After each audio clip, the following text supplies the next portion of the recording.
Oye, bueno, comencemos. Bueno, nosotros vivimos el estallido en Canal 13. En vivo y en directo. En vivo y en directo. Muy tensionado todo. Y lo que me queda de eso, entre muchas cosas, es la presión que hubo sobre las coberturas periodísticas por parte de redes sociales y cómo los periodistas muchas veces ahí capitulamos frente a esas presiones. O sea, cómo tener una opinión más compleja respecto a lo que estaba pasando y no la opinión típica era peligroso. De hecho, siempre recuerdo la entrevista que le hiciste tú, Iván, a Carlos Peña, que fue el domingo. Fue el lunes siguiente, o sea, el 21 de octubre. Ya, donde Carlos Peña dijo lo que ha dicho siempre, puso en contexto la manifestación, dijo que este era un movimiento de gente joven, pero no le dio el tono de revolución de los claveles como se pretende. Es la primera como hermenéutica divergente que hubo. Claro, literal. Momento, no, y espérate, que todo lo que nos costó eso. Nos costó sangre, bullying completo, que estábamos desconociendo al pueblo chileno. Entonces, en ese contexto, nosotros nos movíamos. Entonces, si uno lo hicimos bien o mal, otro tema, pero ese era el contexto que había. Fue difícil para la prensa, Alfredo. Fue difícil porque es un periodo que, a ver, digamos, socialmente hay ciertos periodos que son revolucionarios o semi-revolucionarios, como quieras llamarlo, que también es una discusión abierta con respecto a qué es lo que fue, pero en que los conceptos mismos empiezan a volver a definirse. Chile despertó, por ejemplo, implicaba que Chile estaba dormido antes y muchos de nosotros no pensábamos que estábamos en realidad bastante prendidos. Entonces, cuando hay disputas sobre las definiciones de los conceptos, pasan estas cosas. Yo no creo que los medios al principio o sea, yo recuerdo que hubo mucha interpretación de lo que estaba pasando ya el sábado, digamos, incluso el domingo, pero todas ellas anclaban la idea de que este era una especie de momento revolucionario. Y yo creo que ahí también, socialmente, eso fue construyendo una base muy fuerte. Y claro, viene esa entrevista de Peña y echa un poco por debajo ese relato e instala este otro relato. Esto no es un cambio de sistema, no es una cuestión revolucionaria, tiene que ver con otras cosas, y creo que incluso dice que una tesis que yo comparto que tenía que ver más que con destronar el capitalismo, tenía que ver más bien con unas demandas fuertes que se le hacen al sistema del capitalista. ¿No? En cierto sentido era una revolución capitalista, no de cambio de sistema. Me gusta la fiesta, pero no me están invitando. No me están invitando a la fiesta, quiero entrar, o denme lo que prometieron. Él dice que son los defectos de la modernización capitalista, por el fondo. De fondo. Ahora, en el estallido, cosas que no se trata de centrar esto en la experiencia personal, digamos, pero cosas que ocurrieron. Me acuerdo el sábado, una larga transmisión. Hemos entrado a las 2 de la tarde al aire y salimos a las 2 de la mañana, digamos. Una larga transmisión, y ese día yo recuerdo muy nítidamente que nos empezamos a reír con las horas de transmisión. Las cosas empiezan como a relajarse un poco, y entre medio del desastre del metro y todo eso, nos empezamos a reír porque alguien descubrió, Miguel Acuña, que estaba en un móvil en ese momento, descubrió en un saqueo que alguien se estaba llevando, no me acuerdo si era una bicicleta o una lavadora, era algo así. Que evidentemente no era un artículo de primera necesidad, no era un hurto famélico ni nada por el estilo. Lo está metiendo en un auto. Algo así. Y nos empezamos a reír.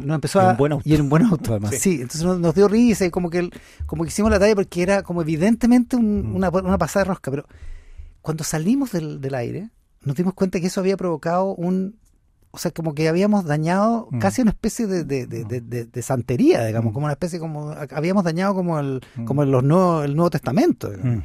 Una cuestión que era muy rara, que es lo que estaba ocurriendo. Bueno, yo creo que también se esperaba que los medios hicieran sentido en algo que era muy difícil de hacer en ese momento. De alguna manera. Yo creo que los medios no están hechos para hacer sentido de las cosas en estos aspectos casi históricos, casi ontológicos. Están hechos para hacer sentido del día a día, como dicen los periodistas. Me dijeron el otro día, usted es historiador, pero del día de ayer. Y para eso creo que somos relativamente buenos, es lo que sabemos hacer, pero cuando nos enfrentamos con momentos de cambio, o que pueden ser de cambio social, y de alguna manera lo era o lo fue, digo nuestro porque soy periodista también, nuestra naturaleza, la naturaleza de los medios de comunicación no está para hacer sentido para eso, para el día siguiente. Es decir, eso implica procesos de reflexión mucho más largos, incluso que pueden tomar años. Entonces, el desafío para los medios es qué respuesta poder dar. Y yo creo que particularmente la tele tenía otro problema, que su misma naturaleza de consumidora de imágenes o que tiene esta obligación de dar imágenes, digamos, al final es un caos, porque la imagen de por sí es un encuadre que va a estar descontextualizado, quieras o no. Digamos, tú, evidentemente estás contando lo que está pasando, pero al encuadrar, y esto desde Eisenstein en adelante, o sea, háblame de cine, es así, digamos. O sea, esa es la desde donde pusiste la cámara, esa es la naturaleza, esa es la naturaleza de la televisión. Pero como te digo, en un contexto en que, más que la demanda por qué estaba pasando, se crea, junto con la cuestión política, una demanda de construir el relato que yo quiero o que me hace sentido a mí como ciudadano. Y para los dos lados, porque los medios de comunicación sufrieron los embates de los dos lados. Sí, también acusado de rojo y de no rojo, digamos, y de pardo. Entonces, entonces es complicado porque estás al medio tú intentando hacer algo para lo que no estás preparado. ¿Pero capitularon los medios? ¿En qué sentido capitularon? En el sentido de que se rindieron a esta voracidad de las redes sociales. No, bueno, no dejaron de transmitir, pero sí, o sea, sin duda es difícil abstraerse de algo porque tú te estás preguntando como en procesos de, no sé, de decisión editorial, ¿estoy haciendo lo correcto? ¿No? Porque ahora tengo esta cámara que se llaman redes sociales que me están diciendo lo contrario. No, tampoco estamos muy acostumbrados a eso. O sea, hay jerarquías. En toda la historia del periodismo ha habido jerarquías de toma de decisiones en los medios de comunicación que están encerradas en el medio de comunicación. Nada malo con eso, todas las profesiones lo tienen. Pero en este caso tenías estas otras cámaras. Ahora yo creo que sí, o sea, faltaba un poquito de comprensión en ese momento de cómo funcionaban las redes sociales. Bueno, yo creo que no sabíamos muy bien que eran cámaras de eco, que funcionaban con algoritmos, que la gente vivía en sus burbujas, que cada uno estaba viendo aquello que le gustaba ver y estaba experimentando el conflicto que le gustaba enfrentar. Entonces te llegaban muchos mensajes de cortocircuito, por decirlo de alguna manera. Y agrega otro factor en la televisión, el rating. El rating, quiéralo o no, influye. Hay un chipeo de la gente que trabaja en la tele, yo trabajaba en la tele. Para seguir pegado a la imagen, claro. Claro, entonces, ¿por qué a ver, me acuerdo perfectamente, la disyuntiva de los periodistas no está yendo bien, ¿por qué sacar la imagen? Entonces uno, como editor, tenía que controlar, pero es que tenemos que mostrar la pluralidad, porque hay canales que optaron básicamente por transmitir un saqueo 16 horas. Claro. Porque está arriba el rating. Entonces uno decía, bueno, tengo que transmitir la parte bonita y no la parte fea. Entonces eso en la televisión siempre está. Siempre. Bueno, es difícil mantener digamos, los principios, digamos. O sea, una vez que estás transmitiendo el saqueo número 16, claro, yo creo que ya deja de ser noticia, ¿no? O sea, ya existe el punto, hay saqueos, digamos. Ahí de repente falló un poco, claro, en ese sentido capitularon, pero yo lo pondría bien entre comillas, porque no es algo de la voluntad de los medios, es más bien de sus estructuras y de sus mecánicas y de la manera en que habían venido funcionando. Sin perjuicio de que además venían muy precarizados por lo menos desde 2015, o sea, desde la aparición de lo digital en Chile. Los medios empezaron a precarizarse porque la publicidad huyó a otro lugar. Todos los conocimientos, creo yo, que pudiera haber, buena parte de los conocimientos que pudieran haber habido en los medios que se hubieran ganado, no sé, por ejemplo, en las catástrofes, en el terremoto del 2010, en buena medida ya no estaban, porque los medios se habían achicado. Claro. Teníamos los mismos recursos, exactamente. Es verdad. Ahora, la otra dimensión de esto, una cosa es la imagen, y la imagen de la televisión en particular, pero la otra dimensión es el lenguaje, que afecta a todos los medios. Y me refiero al lenguaje con si dices que un saqueo es un saqueo, si dices que un desorden es violento o no, o si llamas manifestantes o delincuentes a quienes están en la calle. Claro. Porque esa era una decisión editorial que te hacía parecer como tomando partido. Y nos cuidábamos mucho de no tomar partido, lo cual en un sentido traiciona la verdad. Pero por otra parte no puede funcionar sin lenguaje, digamos. El mismo lenguaje tiene sus límites, digamos. O sea, no hay más palabras que para aquello que esos dos polos. También algo al medio también hubiera sido traicionar a la verdad, ¿me entiendes? Claro, ¿en qué momento se le puso estallido al estallido? ¿En qué momento se llamó asonar, revuelta? Todo tenía una connotación. Exactamente. Y los periodistas se cuidaban mucho de decir, esta es una marcha pacífica donde hay una minoría violentista, hasta repetir un cliché que era una manera de mantenerse al medio en alguna manera, no sancionar la protesta, pero tampoco hacerse cargo de la violencia. Pero claro, eso molestaba un poco, porque de repente no había nada pacífico y era todo violento. Bueno, y le molestaba la calle. O sea, hay muchos ejemplos de periodistas que fueron agredidos haciendo su trabajo en la calle, hasta que la cuestión se hizo medio imposible, porque tampoco podías hacer tu trabajo de estar en el lugar, si por razones de seguridad tenías que quedarte atrás de la cámara y en algún momento era solamente la cámara mostrando. Eso tuvimos que contratar unas terrazas ahí en Plaza Italia, no podíamos trabajar. Claro, no se podía trabajar. Y hubo que sacarle los identificadores a todos los micrófonos. Y los móviles, los móviles llegan acá. Esto es una cuestión que siempre va a pasar en los medios, digamos, en situaciones de conflicto siempre enfrentan estas disyuntivas, digamos, o sea, guerras o conflictos armados, que finalmente como afectan a la ciudadanía, y los periodistas son ciudadanos, los mismos periodistas se empiezan a preguntar de qué lado estoy yo. Ahora, mantener el profesionalismo que debería tú tratar de mantener esa decisión lo más lejos posible, aunque es difícil, mientras haces tu trabajo es súper difícil. En ese momento te diría que era muy difícil porque además, a diferencia de las marchas de los pueblos originarios, que la gente en las reacciones, hay pocos de pueblos originarios, esta marcha, el target de la protesta eran los cabros que tuve, cabros universitarios, de universidades privadas, que estudiaron periodismo, que ganan poca plata, que su familia tienen malas pensiones, no eran gente que vive en la Florida, en Maipú, o sea, hay gente que está viviendo eso desde ciudadano y como periodista, y es muy difícil, aunque la academia lo exige, es muy difícil desvincularse. O sea, yo creo que gente se emocionaba que lo estaba ocurriendo en la calle, pero también tenían que reportear de cierta independencia, era muy jodido. Claro, porque si no se transforma en otra cosa. Tienes a los opinadores reporteando, y eso es bien complejo, digamos, a lo argentino, digamos. Claro, ¿no? Claro. Que ahí en Argentina no hubieran tenido problemas, porque al tiro es natural para ese periodismo tomar partido. El periodismo chileno no es tan así. Claro, como que se vuelven activistas, digamos, en un sentido. ¿Sí? O sea, digamos, pues, ponen su subjetividad sin tanto problema. Y ojalá con las posiciones mayoritarias siempre, no nadar contra la corriente. Sí. Pero ahí hay una cosa digamos, también se reflejó, yo creo, mirándolo desde la otra perspectiva, la falta de pluralismo en las redacciones, digamos, o sea, las experiencias vitales que pudieron haber sido del mundo marginal, digamos, no había cómo traerlas tampoco, y tampoco las entendimos, ¿no? O sea, resultó ser que buena parte de la primera línea eran jóvenes que habían pasado por el Sename. Claro. Y esa historia por lo menos yo no la vi en ninguna parte, digamos. O sea, además era muy difícil encontrar a la primera línea para que fuera reporteada. Claro. Tampoco estaba fácil reportear. Tampoco estaba fácil reporteado, digamos, claro. Entonces habían obstáculos estructurales, digamos, del momento histórico y debilidades propias de los medios de comunicación también. Súmale, perdón, también el miedo.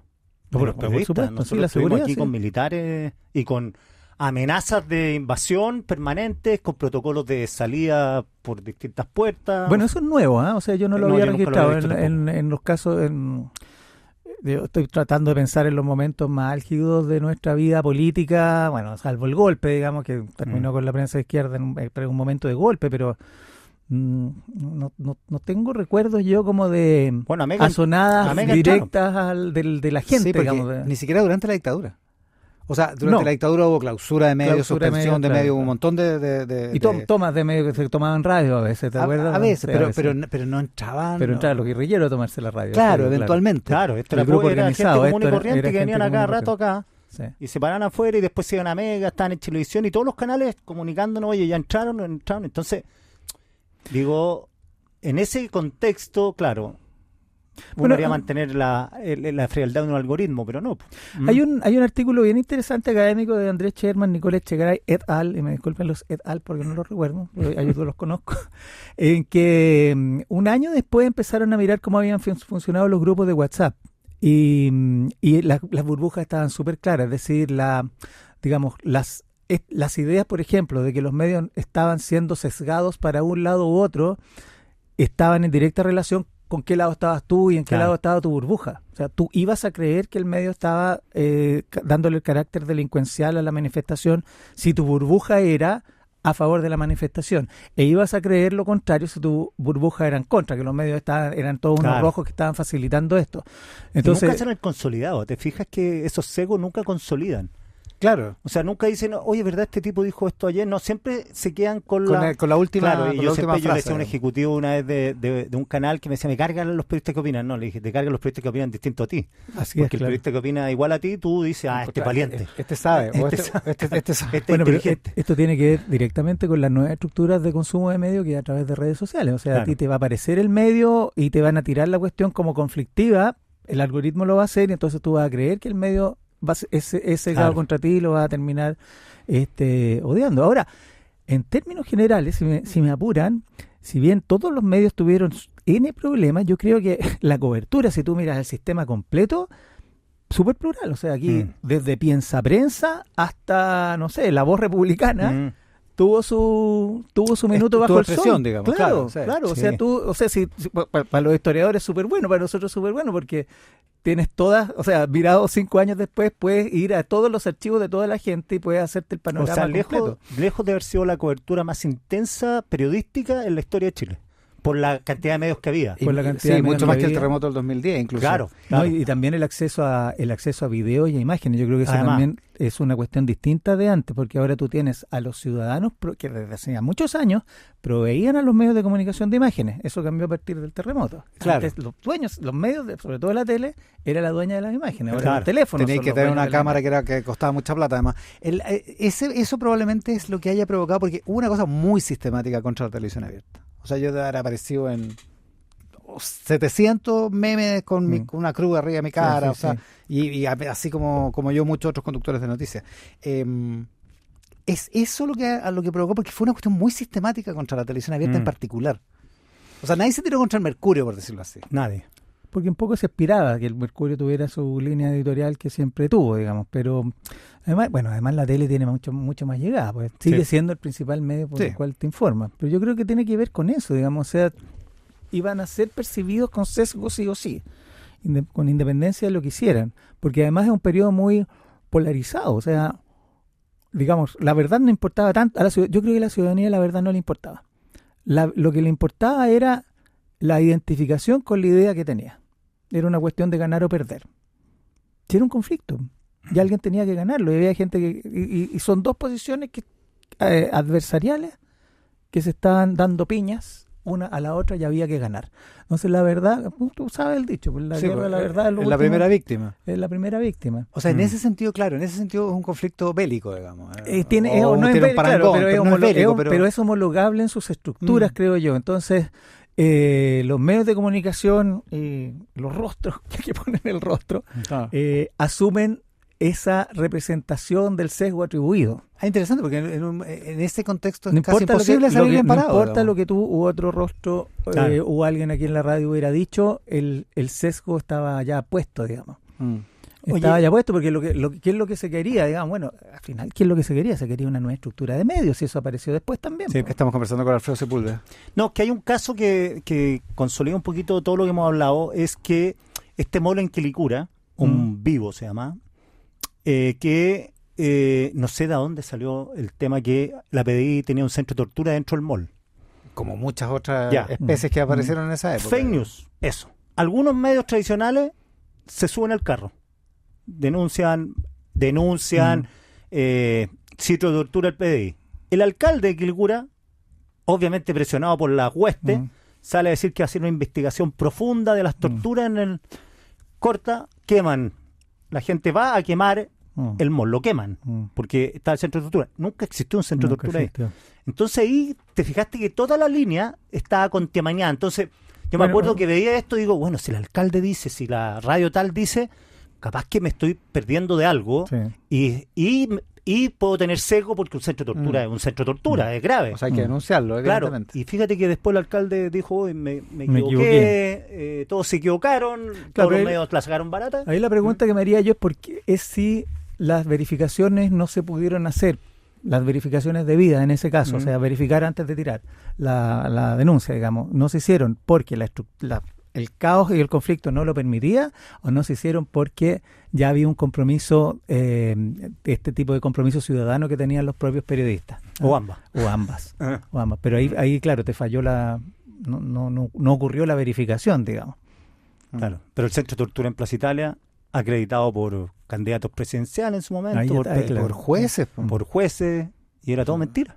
Entonces, ¿qué hacer uno ahí? Oye, si empiezan todos a hablar de estos diputados, todos a mostrar videos que, oye, esto pasó recién, y te muestran videos. Claro, es bien difícil porque también esas denuncias son al mismo tiempo noticias. Uno puede pensarlo de esa manera. Claro. Pero ese camino lo recorrimos también en el caso Spinia, que fue un camino pésimo. Por eso te digo yo, como esas lecciones aprendidas, dada la precarización de los medios, se habían tendido a olvidar.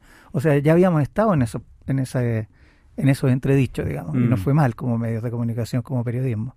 Sí, además la atención permanente, estoy hablando de lo humano, dentro de las redacciones de los periodistas que decían, hoy los jefes están guardando esto, hay sesgo, había mucho de eso no quiero también, involucrarme, un montón de desconfianza, claro, no sí, quiero que me verdad. relacionen con los empresarios. Sí, Entonces sí. era una presión sobre los jefes alta. Hay también ¿cómo decirlo? Como una nueva visión sobre los medios que viene por parte del poder político en general, que siempre ha estado, digamos, pero ahora yo creo que con las cuestiones digitales y la política propia polarizada de este tiempo es mucho mayor, con esta idea de que son tan poderosos como el poder político y por lo tanto exigen un cierto tipo de respuesta del poder político hacia los mismos medios de comunicación. ¿Ah? O sea, los medios son de los poderosos, yo soy el Estado, estamos iguales. Por más de un poderoso que sea el medio, no va a ser igual que el Estado. Entonces hay una estructura previa de animadversión, si tú quieres, intelectual, sobre el funcionamiento de lo que llamamos los medios tradicionales. No se los reconocen como una organización de la vida civil, sino como una organización del poderoso. Esa idea estaba súper fuerte en el estallido social, súper fuerte. Claro, por eso ahí se entiende la campaña, la Exactamente, animadversión. sí, y tal vez sale de media natural, digamos. La tele, hoy día está la barra de la U, empieza a cantar en el estadio, la tele miente, no sé qué. Claro. Por un reportaje del Canal 13. No lo cantaban de antes. No te preocupes. Estamos volviendo al estadio. Lo cantan más fuerte ahora lo cantan más fuerte. Increíble. Pero viene de ahí, como viene como de esta desconfianza. Y yo creo que va en camino, y una de las misiones de los medios de comunicación de evitar que la gente comience a atribuir los principios de credibilidad a las redes sociales. Oye, en resumen, entonces, vamos terminando esta conversación con Alfredo Sepúlveda. No es tan negativa tu opinión respecto de lo que... Por supuesto que se cometieron errores, sí, una cobertura en vivo además es consustancial, digamos, el error. Pero no es tan negativa tu visión respecto a lo que pasó hace 5 años con los medios. No es tan negativa porque lo entiendo, digamos, pero sí es negativa en el sentido de que fallaron muchas cosas de principios periodísticos, verificación, principio de neutralidad, eso sí ocurrió. Ahora, entiendo por qué ocurrió. Bueno, eso soy como moderado en el juicio. No quiero ser un tuitero, ¿cachai? Sí, a mí me encanta una descripción que tenía el director del Washington Post que estuvo en el... Ben Bradley. No, el que hizo el caso de los curas. Ah, el de en el Boston Globe. El Boston Globe. Claro, claro, que después estuvo Washington Post, Martin Barron se llama, algo así. Ya él hablaba de los errores honestos del periodismo, que lo encuentro una gran definición, porque el periodismo tiene errores, pero hay errores honestos y errores deshonestos. O sea, no querer chequear es distinto a no poder chequear. No poder chequear. Y yo lo encuentro que en ese momento era muy difícil no meter la pata. Y generalmente yo digo, los medios no... Siempre se sabe cuando mete la pata, pero todas las veces que no metemos la pata por los controles editoriales, eso no se sabe. Claro, es como la buena inteligencia, ¿no? O sea, no te vas a enterar. Exactamente. Claro. No pasó hoy, debería llamarse. Sí. O como los buenos arqueros. Para terminar, digamos, o sea, todo está... A ver, yo no creo que los medios tengan que tener impunidad frente a los errores, pero sí que están consagrados bajo el principio de libertad de expresión. O sea, siempre es mejor la libertad de expresión que castigar absolutamente el error. Alfredo Sepúlveda es autor de Historia del Periodismo en Chile, entre otros libros, y ha estado conversando sobre los medios de comunicación como parte de la historia de hace 5 años en el estallido social. Alfredo, muchísimas gracias por venir acá. Gracias por la invitación, muchachos. Gracias, Alfredo. Con Alfredo Sepúlveda en esta edición de Página 13.